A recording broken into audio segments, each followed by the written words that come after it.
મારું નામ વિનયકુમાર નરસિંહભાઈ પટેલ, ગામ મઠકંપા.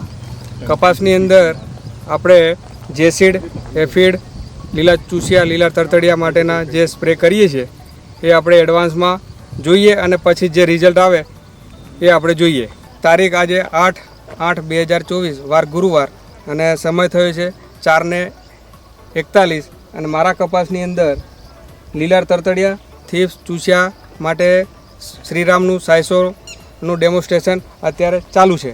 જોઈ શકીએ છીએ લીલા તરતડિયા કપાસની અંદર ફરે છે. અત્યારે 600નો ડોઝ છે 1 એકરના 35 ગ્રામ. 25 છોડનું વાવેતર છે અને 42 દિવસ થયા છે કપાસને. અને મારા કપાસની અંદર શ્રીરામનું 600નું ડેમોન્સ્ટ્રેશન 8 તારીખનું કરેલું હતું. આજે 9 તારીખ છે અને મને સરસ એનું રિઝલ્ટ દેખાય છે. અને રિઝલ્ટની અંદર ચૂસિયા, લીલા તરતડિયા માટે બહુ અક્ષીર આ દવા છે. તો આ છે 1, 2, 3, 4, 5, 6, 7 લાઇનની અંદર આ 600નું આપણે ડેમોન્સ્ટ્રેશન કરેલું હતું. એક દિવસની અંદર બહુ સરસ આપણને 600નું રિઝલ્ટ મળેલ છે કપાસની અંદર.